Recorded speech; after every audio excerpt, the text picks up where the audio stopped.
আমরা গেছিলাম মামার বাড়ি, সেখানে গিয়ে তো আমরা অনেক মজা করেছি এবং ঘুরতে গিয়ে খারাপ একটা দুর্ঘটনাও ঘটেছিল, সেটা আজকে তোমাদের সাথে শেয়ার করব। ফার্স্টে আমি রেডি হয়ে একটা রিলস ভিডিও বানাচ্ছিলাম, তেমন রেডি হইনি, শুধু মুখটাই রেডি হয়েছিলাম, এখন পর্যন্ত গয়নাগাটি কিছুই পরি নাই। তারপরে আমরা যাওয়ার জন্য বের হয়েছিলাম, তো বিকালবেলায় ছাড়ছিল ঝড়, এমন ঝড় ছাড়ছিল আমি ভাবছি মনে হয় আজকে যাওয়াই হবে না। তো লাস্ট পর্যায়ে বাতাস ছাড়ছিল, বাট তেমন বৃষ্টি হয় নাই। বাইকে করে আসছিলাম, আমার বেশ ঠান্ডা লাগছিল। আমার মামা বাড়ি যাওয়ার সময় একটা নদী বাজে, তো সেই নদীটাই পার হচ্ছিলাম ফেরিতে করে। এখন ঈদের সবারই ছুটি, এজন্য আমরা আমাদের সব বোনদের জামাই একসাথে প্ল্যান করে তারপরে গিয়েছিলাম মামা বাড়ি। আমার ছোট বোন আর ছোট ভাইদের আগেই প্ল্যান করা ছিল যে নতুন জামাইরা আসলে তাদের পাও ধোয়াবে, কারণ এই তাদের ফার্স্ট মামা বাড়ি যাওয়া। আমার মৌসুত বোনের জামাই এবং আমার জামাই দুজনেই নতুন। পাও ধোয়ানো পর্ব শেষ করে এবার আমাদের সবাইকে আশীর্বাদ করবে একসাথে। আমাদের হিন্দু ধর্মে নতুন জামাই বা বউদের এইভাবে আপ্যায়ন করা হয়, তিনটা জামাই একসাথে। তারপরে সবাইকে মিষ্টিমুখ করা হচ্ছিল, তারপরে আমাদের সবাইকে কিছু ফল এবং মিষ্টি খেতে দেওয়া হয়েছিল। এইদিকে রীতিশা মেহেদি দিতেছে, আসার পর থেকে আমাকে বলছিল যে মাসি মেহেদি দিয়ে দাও, মাসি মেহেদি দিয়ে দাও। আমি নিজেই মেহেদি দিতে পারি না, আমি ওকে কি মেহেদি দিয়ে দেবো। তারপরে আমার বড় বোন সে দিয়ে দিচ্ছিল, আর এই পাশে আমার মামাতো ভাইরা ড্রোন নিয়ে বেজে, ড্রোন চালাতে চালাতে গাছের ডালে গিয়ে বেজেছে। এমন জায়গায় বেজেছে নিচে ছিল জল, মানে নিচে একটা পুকুরের মতন ছিল। আমিও প্রায় 4-5 বছর পর এসেছি মামার বাড়ি, তো সবাই মিলে নিচে একদম গোল করে বসেছি। টেবিল ছিল কিন্তু আমরা সবাই একদম গোল করে বসেছি একসাথে। এরকম করে বসে মানে খাওয়ার একসাথে যে কি মজা, মানে এই ফিলটা একদম অন্যরকম। কথা বলতে বলতে সকাল হয়ে গেছে।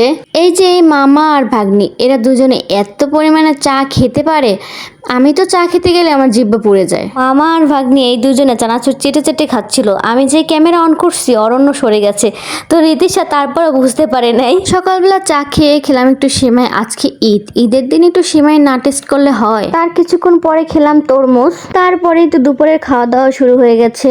ফার্স্টে তোমাদের রেসিপিটা দেখাই দিই, মানে কি কি রান্না হয়েছিল। ইলিশ মাছ আছে, ডাল আছে, আর আছে চিকেন মানে মাংস কষা, আর ছিল বেগুনি, পোলাও, সালাদ, আর সাথে ছিল একটা শাক।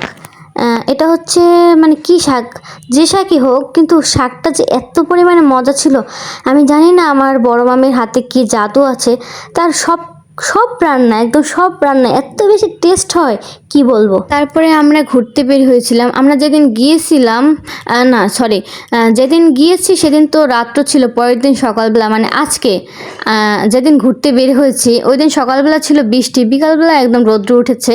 আমরা ভালোভাবে ঘুরতে যেতে পেরেছি। আমরা ভেবেছিলাম যে ঘুরতে যেতেই পারবো না, সবার মনটা অনেক খারাপ হয়ে গিয়েছিল। তো আমরা মানে আজকে ঈদ উপলক্ষে আমরাও চলে গেলাম ঘুরতে। এই যে বাবা মেয়ের ভালোবাসা দেখুন, রীতিশার চুলগুলো কত সুন্দরভাবে বেঁধে দিয়েছে ওর বাবা, তারপরে ফুলও লাগিয়ে দিয়েছে।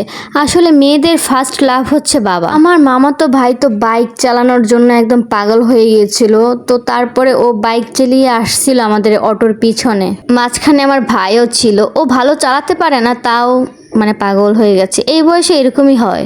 দেখুন নদীর পাড়ে কতটা ভিড়, আর এই ভিড়ের মাঝখানে একটা কাণ্ড হয়েছে। ওই দেখেন না আমার ভাই, এই ভাইকে আমি কতক্ষণ যাবৎ খুঁজেই পাচ্ছিলাম না। ও আমাদের কাছ থেকে না বলে কোথায় যে চলে গিয়েছিল কেউ বুঝতে পারতেছিলাম না। তারপরে পাগলের মতন আমি জিজ্ঞেস করতেছিলাম সবার কাছে যে এরকম ছোট বাচ্চা দেখছেন কিনা।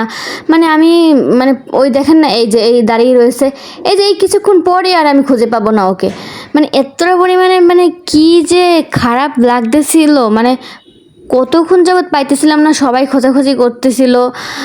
ও চলে গেছিল ওই যে ওই বাইক চালায় আমার ভাই, ওর কাছে, আমাদের কাছে না বলে। তো ওরা দুজনে কোথায় যেন চলে গিয়েছিল আমাদের কাছে না বলে, আর ওদের দুটোর কাছে একটার কাছে ফোন নেই।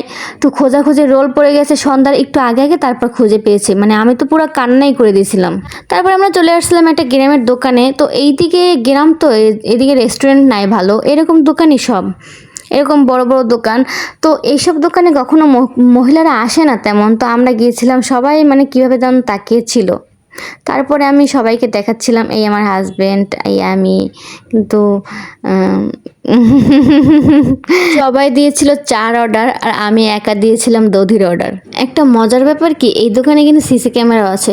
সিসি ক্যামেরা আছে বাট এটার কোনো কানেক্ট নাই, কিছু নেই, মনে হয় নষ্ট এই জায়গায় লাগিয়ে রাখছে মানুষকে ভয় দেখানোর জন্য। যেদিন চলে আসবো ওই দিন সকালবেলা আমাদের জন্য গিফটের ব্যবস্থা করছিল, মানে 2 বোনের জন্য 2টা, তারপরে একটা 3 পিস, আমার বোনের সাথে আরও লোক আসছিল, তারপরে জামাইদের দেওয়া হচ্ছিল টাকা যেন তারা কিছু কিনে নেয়, কারণ গ্রাম তো এদিকে তেমন কিছু পাওয়া যায় না ভালো কিনতে, তাদের পছন্দ মতন তারা কিনে নেবে। আমাদের 2 বোনের জন্য একদম লাল টুকটুকে শাড়ি আনা হচ্ছিল, তো আমি শাড়িটা একদম যত্ন করে রেখে দিব আমার মামা বাড়ির স্মৃতি হিসেবে।